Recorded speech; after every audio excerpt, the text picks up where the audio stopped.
You went to an event earlier this week, Terry, and you saw some footage from the upcoming Angry Birds movie.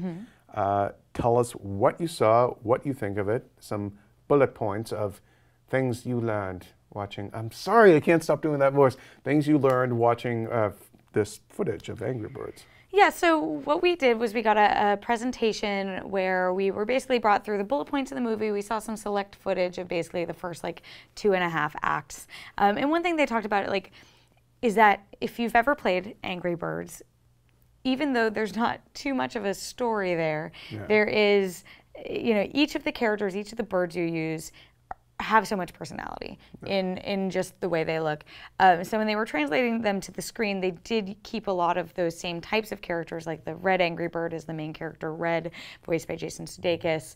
The fast one, I'm blanking on the character's name, but that is the little yellow bird, voiced by Josh Gad.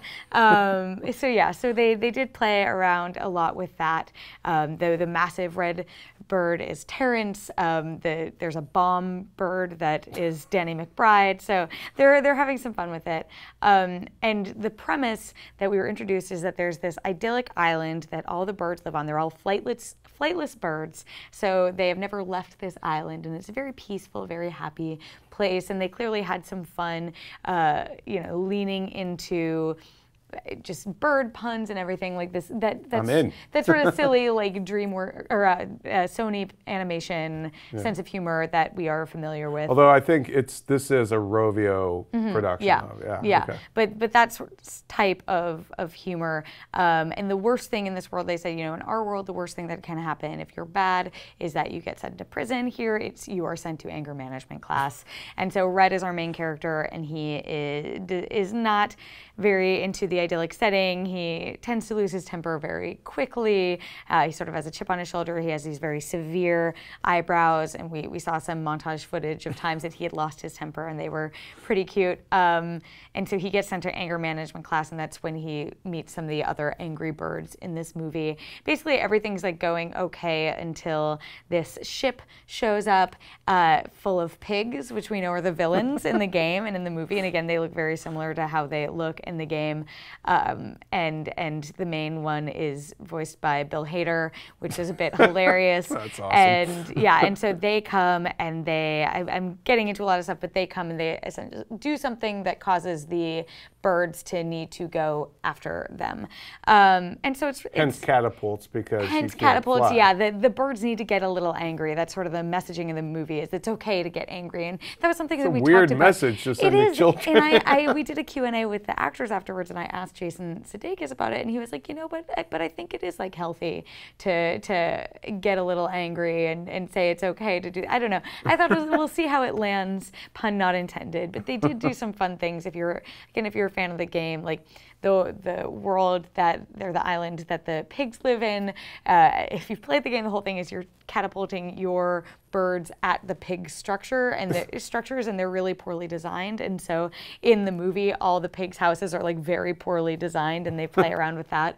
So it's fun. So I think there's a lot of cute stuff there. The animation all looks really lovely. It very much looks in line with what the game presents. So I think they did a great job of adapting that. But I think what's key is like they talked about how big the Angry Birds franchise is in terms of the games and the reach.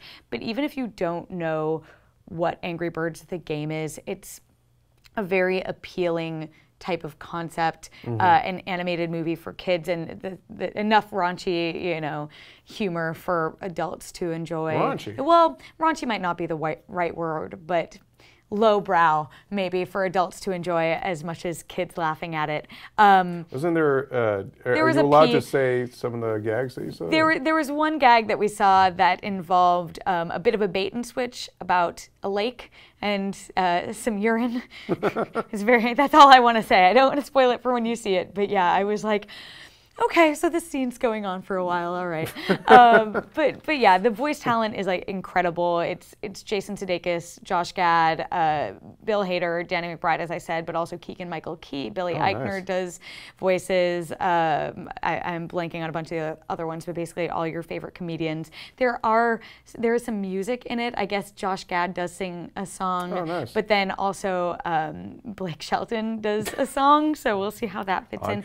Did they address at all, though, the idea that, is this a movie that's a few years possibly too late? Like, I do feel like the Angry Birds zeitgeist was a couple of years ago. Yeah, that's sort of what I was trying to get at, is I think that it doesn't matter that it is technically an adaptation, because the concept of the movie will still be appealing now, I think. Right, Like, these people have worked on Ice Age and movies like that, and I think they know how to sell a movie. Right, yeah, and they worked on like Despicable Me, and I think it's very much in line with those types of movies and what made those movies appealing. So you think this could be a breakout then, sort of like the way Minions was?